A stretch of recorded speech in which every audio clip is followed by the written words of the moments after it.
after he stressed to us the first horse exercise. This is Sifu Wong Jack Man, who I studied with in the Presidio for 2 years. He did this exercise where we did this 3-punch combination out of this horse stance. He pulled me aside and he was very specific in, of course, having me in the horse stance, but also showing me this kind of like unique Shaolin punch, which he explained to me, which was the opposite of a regular punch, where you kind of corkscrew this way. He showed me this punch where literally, and this all started out of this deep bent, super low horse stance. Started like this, and then twisted out. So I wanted to discuss a little bit 3 different uppercuts, 3 different approaches to uppercuts. The Western boxing uppercut from Olympic Western Boxing, the Muay Thai uppercut, and the Kung Fu uppercut. 3 different schools of thinking, each of which encompass thousands of years of tradition. So first and foremost, the first one I learned was the Muay Thai uppercut, which is if you're facing an opponent, something comes in at your chin, you block with your shoulder. You literally replace the position that your chin is in with your shoulder and make a circle with your rear hand. So defense and then offense.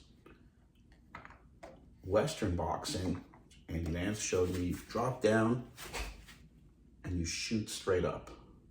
And in Kung Fu, there is no block and then return. The idea is that you're simultaneously gonna block.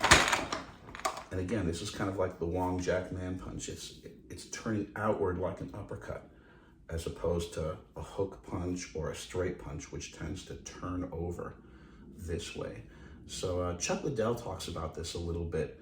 It's not really, and my original JKD and Wing Chun teacher, Matt Reed, who was like a 6'7" British bouncer, he used this punch all the time. And Chuck Liddell uses it, especially when he's facing an opponent of opposite stance. Namely, if you're a conventional fighter facing conventional fighter, it might not work. But if you're a southpaw facing conventional, or conventional facing a southpaw, and you both have your lead weapons kind of mirroring each other, he shows this kind of like his adaptation in the UFC of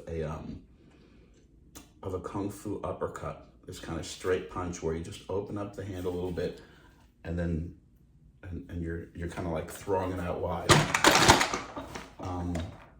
As far as lead uppercuts, I had the honor of doing this TV show a couple of years ago, and I sparred with a kid who was half my age, and he was on the U.S. Olympic team, had just come back from Kazakhstan, and he showed me this jab front uppercut combination.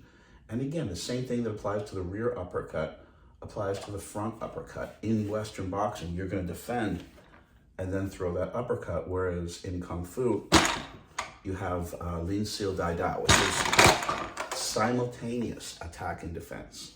So there's a lot less power because you're not blocking and then coming back, but it's a lot more direct and quicker. And the idea is that this is for close quarter or combat field encounters where you're not able to range your opponent